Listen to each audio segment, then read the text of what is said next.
बिहान उज्यालो हुनुभन्दा धेरै अघि उठेर उहाँ बाहिर एकान्त ठाउँमा जानुभयो र त्यहाँ प्रार्थना गर्नुभयो। सिमोन र तिनीसँग हुनेहरू उहाँलाई खोज्दै गए। उहाँलाई भेटाएपछि तिनीहरूले भने, सबैले तपाईँलाई खोजिरहेका छन्। तब उहाँले तिनीहरूलाई भन्नुभयो, आओ हामीहरू नजिकका अरू सहरहरूमा जाउँ र त्यहाँ पनि म प्रचार गर्न पाऊँ, किनकि यसैको निम्ति म आएँ।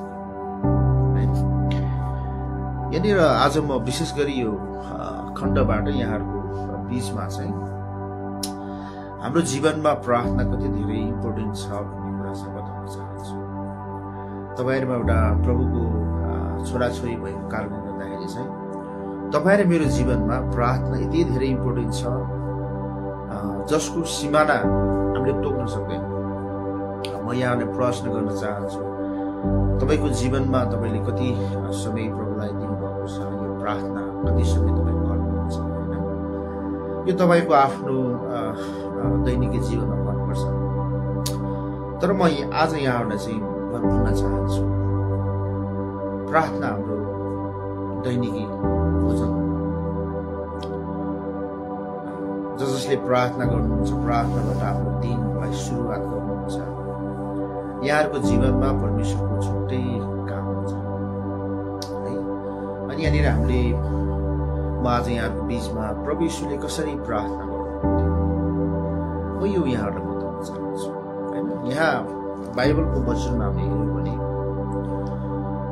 बिहान उज्यालो हुनुभन्दा धेरै अघि नै उहाँ उठेर चाहिँ कुनै एकान्त ठाउँमा जानुपर्छ र उहाँ त्यहाँ चाहिँ प्रार्थनामा समय बिताइराख्नु।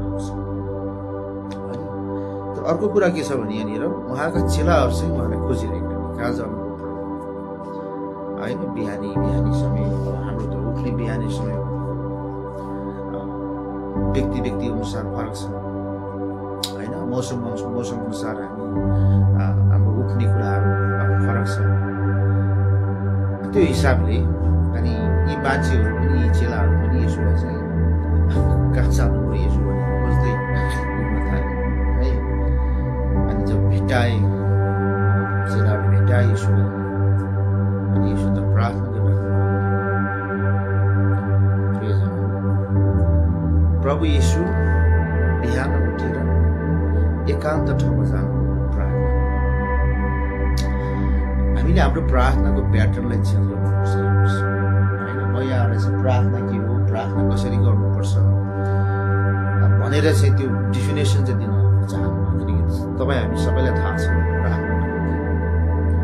तर म यहाँहरूलाई चाहिँ आज एउटा कुरा के बताउन चाहन्छु, हामी येशू जस्तै हुनुपर्छ, प्रभु जस्तै हामी प्रार्थना गर्नुपर्छ। उहाँ बिहान हुनुभन्दा अघि नै उहाँ उठ्नु भएको छ र उहाँले एकान्त ठाउँलाई चुज गरेर एकान्त ठाउँमा गएर प्रार्थना गर्नु। धेरै जसो हामी बाइबलमा हामी जब येशू प्रभुले प्रार्थनाको समय हामी हेऱ्यौँ भने उहाँ चाहिँ जहिले पनि एकान्त ठाउँमा, कहिले समुद्रको झिलतिर, कहिले चाहिँ पहाडहरूतिर, कहिले बगैँचातिर उहाँ गएर चाहिँ प्रार्थना गर्नुभएको हामी देख्छौँ होइन। तर हामी विश्वासीहरू कस्तो छौँ भने प्रार्थना चाहिँ जहाँ हामी सुतेका छौँ त्यहीँ पर्छ, त्यहीँ सुत्ने, त्यहीँ उठ्ने, त्यहीँ प्रार्थना गर्ने। अनि अझै त कतिपय त हाम्रो मण्डलीहरू भए पनि छ कि 10-15 मिनट प्रार्थना गर्ने। अनि प्रार्थनाभन्दा बढी चाहिँ हामीलाई अरू कुराको सुर्ता बढी हुन्छ, अरू कुराको चाहिँ बढी हामीलाई चाहिँ फिक्री भइरहेको हुन्छ। त्यही भएर हामी लामो समयसम्म चाहिँ प्रार्थना गर्न सकिरहेका हुँदैन। अनि प्रार्थना गर्ने मान्छे जहिले पनि एकान्त ठाउँलाई, क्वाइट प्लेसलाई बुझ्नुपर्छ। अनि क्वाइट प्लेस भनेको तपाईँ र मेरो बेडरुम होइन। हामी बेडरुममा बसेर, हामी हाम्रो सुत्ने कोठामा बसेर, सुत्ने ओछ्यानमा बसेर हामीले कहिले पनि होइन लामो समयको प्रार्थना गर्न सक्दैन। तपाईँ र म प्रार्थनामा समय बिताउन चाहन्छौँ भने प्रियजनहरू, तपाईँ र मैले यस्तो एकान्त ठाउँलाई चुज गर्नुपर्छ जहाँ हामी घन्टौँ समयसम्म परमेश्वरलाई पुकार गर्न सक्छौँ, हाम्रा अर्ज बिन्तीहरू, हाम्रा प्रार्थनाहरूलाई हामी घोषणा गर्न सक्छौँ। येशू प्रभुले पनि एकान्त ठाउँलाई चुज गर्नुभयो भने भने हामीले पनि त्यो प्याटर्नलाई युज गर्नुपर्छ। हामी आजदेखि बन्द गरौँ कि हामी जहाँ बसेका छौँ त्यही प्रार्थना गर्ने, होइन हो। प्रार्थना भन्ने कुरा चाहिँ हामी हिँड्दा पनि गर्न सक्छौँ, बस्दा पनि गर्न सक्छौँ, कुनै डाँडामा जाँदाखेरि पनि हामी प्रार्थना गर्न सक्छौँ। वेयरएभर हामी जहाँसुकै गए पनि हामीले इजिली तपाईँ र मैले प्रार्थना गर्न सक्छौँ, होइन। प्रार्थना भनेको प्रभुसँग कुराकानी गर्नु, उहाँसँग एउटा सङ्गति जस्तै। तर तपाईँको जीवनमा एउटा शक्तिशाली एउटा अभिषेकको लागि तपाईँले प्रार्थना गर्न चाहनुहुन्छ भने प्रिय, तपाईँले एकान्त ठाउँलाई चुज गर्नुपर्छ, होइन। यहाँ हामी 37 पदमा हामी हेऱ्यौँ भने परमेश्वर जब प्रार्थना गरिसक्नुभयो भने उहाँले चाहिँ हामी नजिकका सहरहरूमा, गाउँहरूमा जाउँ, जहाँ चाहिँ ख्रीष्टको सुसमाचार हामी प्रचार गर्नेछौँ। परमेश्वरको काम गर्ने त्यो शक्ति तपाईँलाई मलाई चाहिन्छ। हामी यो समाजमा एउटा असलसँग जिउनको लागि, यो समाजमा हाम्रो एउटा गवाहीपूर्ण साक्षी हामीसँग हुनको लागि प्रियजनहरू, तपाईँ र मेरो सम्बन्ध चाहिँ परमेश्वरसँग एकदमै घनिष्ठ हुनुपर्छ। अनि त्यो घनिष्ठ सम्बन्धलाई चाहिँ निर्माण गर्नको लागि आज हरेक प्रभुका जनहरूसँग चाहिँ प्रार्थनाको हतियार हुन चाहिन्छ, आवश्यक छ। तपाईँ र मेरो जीवनमा प्रार्थनाको हतियार सबैभन्दा महत्त्वपूर्ण चिज हो। त्यही भएर म यहाँहरूलाई आग्रह गर्न चाहन्छु, हामी प्रभु जस्तै प्रार्थना गर्ने व्यक्ति बन्नुपर्छ। र प्रार्थना गर्ने व्यक्ति यस्तो बन्नु पर्यो जसले चाहिँ घन्टौँ समयसम्म परमेश्वरलाई महिमा दिन सकोस्, प्रभुसँग बातचित गर्न सकोस्। अनि म यहाँलाई भन्न चाहन्छु, तपाईँको आफ्नो बेडरुममा, आफ्नो कोठामा, आफ्नो सुत्ने खाटमा तपाईँ यही प्रभुसँग लामो समयसम्म प्रार्थना गर्न सक्नुहुन्छ।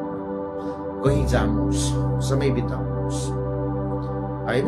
प्रार्थनाको लागि टाइम तपाईँ छुट्याउनुहोस्, होइन। हामी बिहानै उठ्नुपर्छ भन्ने छैन, तर जहाँ हामी उठ्छौँ, जति बेला हामी तयार हुन्छौँ, म यहाँहरूको लागि भन्न चाहन्छु, एउटा सही ठाउँ तपाईँले चुज गर्नुहोस् जहाँ तपाईँ प्रभुसँग चाहिँ मजाले बातचित गर्न सक्नुहुन्छ। यो एउटा आराधना नै हो। प्रार्थनाले हामीले चाहिँ आराधनाको रूपमा लिनुपर्छ। यो प्रोग्राम होइन, प्रार्थना इज नट अ प्रोग्राम, यो कार्यक्रम होइन। यो तपाईँ र मेरो जीवनको लाइफ, यो तपाईँ र मेरो जीवनमा नभई नहुने सबैभन्दा महत्त्वपूर्ण चिज हो।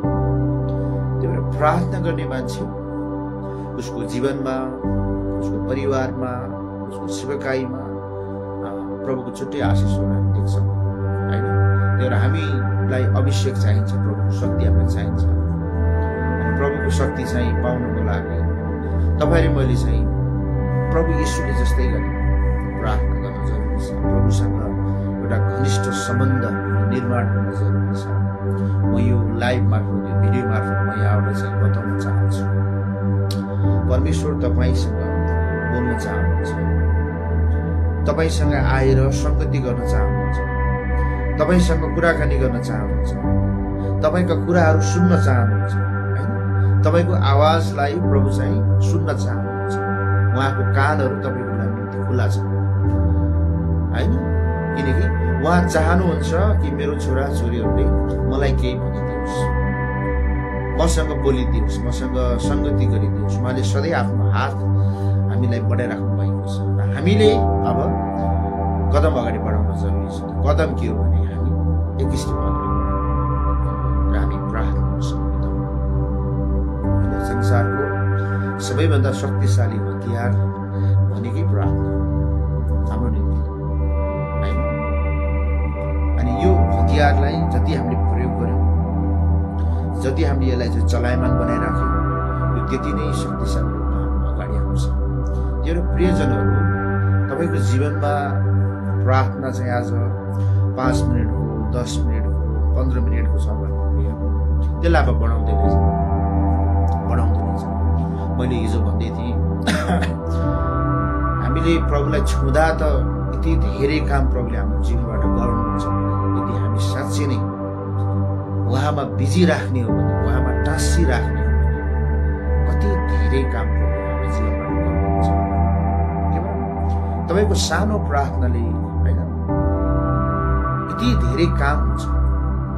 तपाईँले थोरै केही समय चाहिँ प्रार्थनामा बस्दाखेरि त प्रभुले यति धेरै आशिषको काम तपाईँको जीवनमा गर्नुहुन्छ भने झन् तपाईँ घन्टौँसम्म प्रभुसँग चाहिँ प्रार्थनामा बस्नुभयो भने के हुन्छ?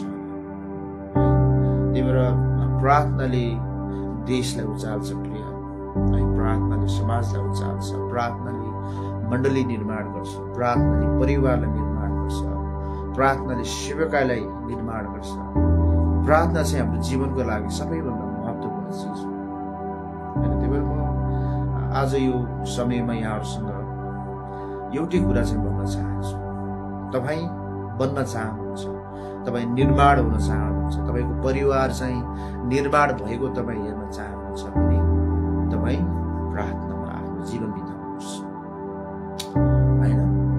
तपाईँको कामहरूभन्दा, तपाईँको फ्यामिलीभन्दा अझै माथि राखेर होइन, परिवार काम होइन, हाम्रो जिम्मेवारीहरूभन्दा माथि राखेर हामीले प्रार्थनामा समय बितायो भने हाम्रो सर्कल वरिपरि भएका जति पनि कुराहरू छन् त्यो सबै कुरा बन्दै जान्छ। त्यो प्रार्थनाले निर्माण गर्छ। त्यही भएर हाम्रो जीवनमा प्रार्थना धेरै महत्त्वपूर्ण छ। अनि प्रभु येशूले पनि कामहरू दिनहरू सुरु गर्नुभन्दा पहिले उहाँले प्रार्थनामा समय बिताउनुहुन्थ्यो। प्रभुको एउटा शक्ति, प्रभुको अभिषेक उहाँलाई आवश्यक पर्दथ्यो होइन। त्यो हिसाबले हाम्रो जीवनमा पनि दैनिक जीवनमा हामी सही भएर हिँड्न होइन, हाम्रो कामहरूमा हामी आशिषित हुन, सफल हुन, परमेश्वरको मार्गदर्शकलाई पछ्याइराख्नुको लागि तपाईँहरू मेरो जीवनमा पनि प्रार्थना हरेक दिन हुनुपर्छ। हरेक दिन, एक दिन बिताएर अर्को दिन त्यस्तो गर्ने होइन। एभ्री डे हरेक बिहान, हरेक साँझ, हरेक समय तपाईँहरू मलाई प्रार्थनामा समय बिताउनुपर्छ होइन। कतिजनाको हप्ते प्रार्थना हुन्छ, कतिजनाको दिने प्रार्थना हुन्छ। त्यसो गर्नु होइन। पानी नखाँदा हामी बाँच्न सक्दैनौँ, भोजनले मात्रै हुँदैन। पानी, प्रार्थना चाहिँ पानी भन्दा पनि अझ विशिष्ट छ होइन। भोजन भन्दा पनि विशिष्ट छ। प्रार्थनाले तपाईँको शरीरमा तागत ल्याउँछ, तपाईँले जिउने एउटा सामर्थ्य प्रदान गर्छ। त्यो प्रार्थना चाहिँ तपाईँले मेरो लागि नभइनुहुने चिज हो होइन। जुन कुरा प्रभु येशूले पनि त्यसलाई पालना गर्नुभयो। प्रार्थना आवश्यक भएकै कारणले गर्दाखेरि नै येशूले आफ्नो जीवनमा प्रार्थनालाई पहिलो प्राथमिकता दिनु। त्यही भएर यसरी हामीले बुझ्न जरुरी छ हाउ इम्पोर्टेन्ट इज प्रेयर। प्रार्थना कति धेरै महत्त्वपूर्ण छ। उहाँ त प्रभु हो नि त होइन, उहाँ प्रभु भएर पनि उहाँले चाहिँ प्रार्थना गर्नुहुन्छ भने होइन, हामी त केवल उहाँलाई विश्वास गर्ने साधारण मानिसहरू हो भनेपछि हामीले झन् कति धेरै प्रार्थना गर्नुपर्ने हो। त्यही भएर म यहाँहरूलाई चाहिँ एकदमै अनुरोध गर्न चाहन्छु, यहाँको प्रत्येक दिनमा तपाईँको जीवनमा प्रार्थना चाहिँ पहिलो प्रायोरिटी होस् होइन। 2 दिन बिराएर, 3 दिन बिराएर, 1 हप्ता बिराएर प्रार्थना गर्ने हाम्रो बानी छ भने यु हेभ टु स्टप। तपाईँले त्यसलाई बन्द गर्नुहोस् र तपाईँ आजदेखि एउटा कमिटमेन्ट गर्नुहोस्। चाहे जस्तो सुकै कुरा होस्, म प्रत्येक दिन प्रार्थना बस्नेछु, प्रत्येक दिन म प्रार्थना बस्नेछु, एकान्त ठाउँमा गएर प्रार्थना गर्नेछु। अनि तपाईँको जीवनमा अनि परमेश्वरले आफ्नो महिमा गर्नुहुनेछ। प्रियजन, याद गर्नुहोस् होइन, यो कुराले याद गर्नु। He is the power, He is the source of our life. उहाँ हाम्रो शक्ति हुनुहुन्छ, उहाँ हाम्रो स्रोत हुनुहुन्छ हाम्रो जीवनको लागि। त्यो स्रोत कहाँ तपाईँ पुग्न चाहनुहुन्छ भने तपाईँहरू मैले चाहिँ केही पनि हात पार्न सक्दैन, नथिङ। त्यो स्रोतमा पुग्नको लागि प्रभुले एउटा स्टेप दिनुभएको छ, त्यो स्टेप हो प्रार्थना। हाम्रो लाइफलाई प्रार्थनामा हामी व्यतीत गरौँ अनि हामी त्यो ठाउँमा पुग्न सक्छौँ। आमेन। म यहाँहरूलाई यही उत्साह दिन चाहन्छु र आशा छ आजको दिनदेखि तपाईँले प्रत्येक दिन आफ्नो दिनहरू सुरु गर्नुभन्दा पहिला प्रार्थना गर्नुहुनेछ, प्रभुसँग एउटा समय व्यतीत गर्नुहुनेछ, किनभने हामीलाई प्रभुले सिकाउनु भएको कुरा हो र हामी उहाँका अनुयायीहरू, उहाँलाई पछ्याउने उहाँका चेलाहरू हौँ र हामीले त्यही कुराहरू सिक्नुपर्छ जुन कुरा प्रभुले हामीलाई सिकाउनु भयो। त्योभन्दा बाहिर हामीले सिक्नु आवश्यक छैन है। त्यही भएर यो महत्त्वपूर्ण चिज छ तपाईँ र मेरो लागि। अनि म यहाँलाई चुनौती दिन चाहन्छु कि तपाईँ होइन 24 घण्टामा के तपाईँ आज 1 घण्टा प्रभुलाई दिन सक्नुहुन्न र प्रार्थनामा बस्न सक्नुहुन्न र? यो तपाईँको लागि चुनौती हो। अनि म आशा गर्छु मलाई जवाब चाहिँदैन, तपाईँले त्यो जवाब प्रभु कहाँ लिएर जानुहुनेछ र प्रभुले नै यहाँहरूको जीवनमा उहाँको महिमाको कामहरू गर्नुहुनेछ। आमेन।